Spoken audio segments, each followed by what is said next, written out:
2024년에 전 세계적으로 정말 많은 사람들의 마음을 움직인 애니메이션이 한 편 있었죠. 바로 인사이드 아웃 2인데요.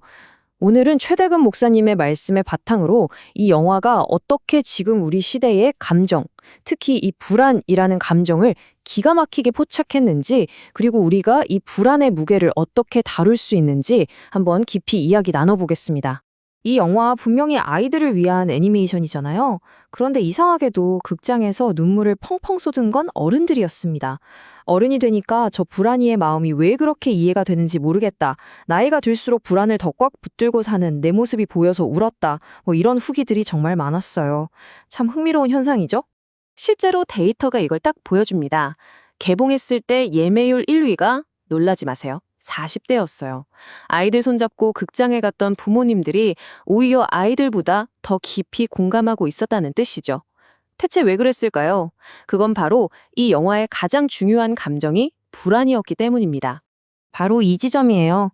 이 영화의 성공이 보여주는 건 우리 시대의 감정 지도가 바뀌었다는 신호입니다. 주인공 라일리의 감정본부에 불안이가 갑자기 나타나서 원래 리더였던 기쁨이를 밀어내고 모든 걸 주도하잖아요. 그 모습을 보면서 관객들은 저거 내 이야기다. 바로 지금 우리 시대의 자화상이다. 이렇게 느낀 겁니다. 자, 그래서 오늘 우리는 이 흐름을 따라가 보려고 합니다. 먼저 우리 시대의 감정인 불안에서 시작해서요. 이 불안이 결국 외로움이라는 병을 낳는 과정을 살펴보고, 그렇다면 기도의 진정 목적은 뭘까? 또 영광이라는 단어에 숨겨진 무게는 무엇일까? 마지막으로 이 모든 것의 해답을 레드우드 숲의 비밀에서 함께 찾아보겠습니다. 그럼 첫 번째로 불안이 낳는 병, 바로 외로움에 대한 이야기입니다.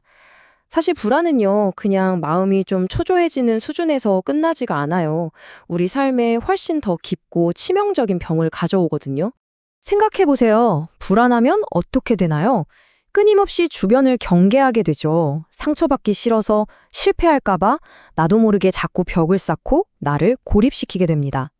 결국 이 불안이라는 감정이 내 마음을 완전히 장악해버리면 그 끝에서 우리를 기다리는 건 외로움이라는 아주 깊은 병입니다. 이 외로움이 얼마나 심각하냐면요. 2023년에 비백 머시 박사가 발표한 보고서를 보면 정말 충격적입니다. 사회적으로 단절되고 고립된 느낌이 우리 몸에 미치는 해로움이 글쎄요. 매일 담배를 15개비씩 피우는 것과 똑같다는 거예요.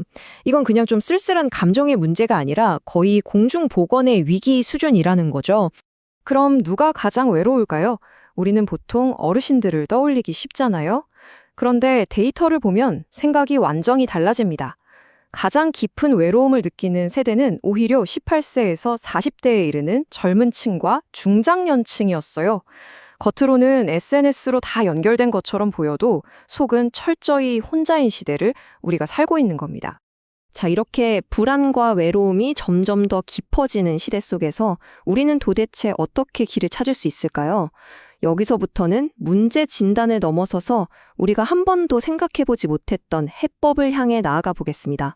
흥미로운 건요, 이 외로움을 시대의 질병이라고 진단했던 비백머시 박사조차도 그 해답을 어디서 찾냐면 나보다 훨씬 더 크고 위대한 존재와의 연결해서 찾고 있다는 점입니다. 세상의 지성인마저도 우리 너머의 어떤 존재를 가리키고 있는 거죠. 바로 이 지점에서 기도의 역할이 시작됩니다.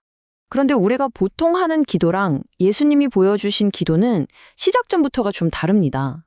우리는 보통 미래가 너무 불확실해서 기도하잖아요. 제발 이렇게 되게 해주세요 하고요. 그런데 예수님은요, 아버지의 뜻이 확실했기 때문에 오히려 더 깊이 기도하셨어요. 목적 자체가 완전히 달랐던 거죠. 이걸 가족여행에 한번 비례해볼까요? 아빠가 이미 완벽하게 여행 계획을 다 짜고 예약까지 마쳤다고 생각해보세요. 그때 아빠가 아이들에게 진짜 바라는 건 아빠, 예약 확인증 보여줘요. 이게 아니겠죠? 오히려 아빠, 우리 가서 뭐 먹어요? 이번 여행 정말 기대돼요. 이렇게 옆에서 제잘거리면서 대화하는 그 자체일 겁니다. 기도의 본질도 이거예요. 결과를 확인받는 게 아니라 그 모든 것을 계획하신 분과 깊이 교제하는 것.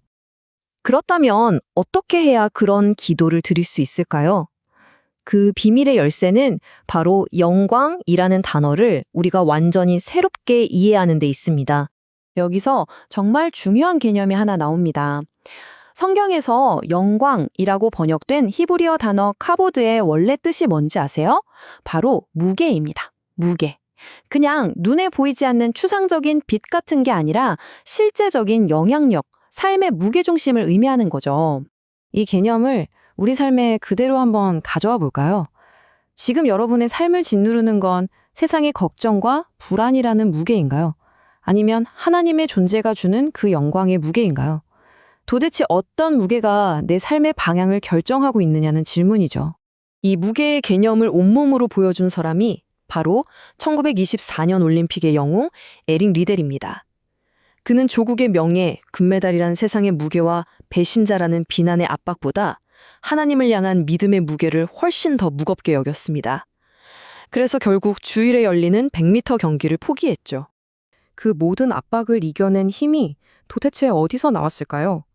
바로 이 고백 안에 그 답이 있습니다. 에릭 리델에게는요, 올림픽 금메달보다 더 무겁고 더 실제적인 영광, 바로 하나님의 기쁨이라는 그 영광의 무게가 세상의 불안과 압박이라는 무게보다 훨씬 더 컸던 겁니다. 자, 그럼 이제 우리 삶에서 이 영광의 무게를 실제로 경험하기 위한 구체적인 방법으로 한 걸음 더 들어가 보겠습니다. 요한복음 17장에서 예수님은 우리에게 3가지 기도의 방향을 보여주세요. 첫째, 그냥 저를 편안하게 해주세요 라는 기도를 넘어서 진리 안에서 구별된 삶을 살게 해달라는 기도. 둘째, 나 혼자 잘 되는 문제를 넘어서 우리 공동체가 하나가 되게 해달라는 기도. 그리고 마지막으로 눈앞의 문제 너머에 있는 주님의 그 영광을 보게 해달라는 기도입니다. 이 모든 개념들을 하나로 꽉 묶어주는 아주 강력한 비유가 하나 있습니다. 바로 거대한 레드우드 숲의 이야기입니다. 레드우드라는 나무는요, 높이가 아파트 30층, 거의 100m까지 자라는데요. 놀랍게도 그 뿌리는 고작 3m밖에 안 된다고 합니다. 상식적으로는 작은 바람만 불어도 쓰러져야 정상이잖아요. 근데 어떻게 이게 가능할까요? 그 비밀은 바로 땅 속에 있었습니다. 레드우드는 뿌리를 깊이 내리는 대신에요, 옆으로 넓게 뻗어서 주변 나무들의 뿌리와 서로를 단단하게 얽어매고 있었던 겁니다. 보이지 않는 땅 속에서 거대한 그물망을 형성하고 있었던 거죠. 네, 바로 이겁니다. 레드우드의 힘의 비밀은 혼자서 얼마나 깊이 뿌리 내렸는지가 아니었어요. 공동체적으로 얼마나 넓게 연결되어 있느냐에 있었습니다. 나무 한 그루가 아니라 숲 전체가 하나의 생명처럼 똘똘 뭉쳐서 어떤 폭풍우도 함께 견뎌내는 것. 이것이 바로 예수님께서 그토록 기도하셨던 하나됨의 신비입니다. 그래서 오늘 이 이야기는 우리에게 마지막으로 이 질문을 던집니다. 불안과 외로움이라는 폭풍우가 끊임없이 몰아치는 이 시대에 당신의 영혼의 뿌리는 지금 누구와 그리고 무엇과 연결되어 있습니까?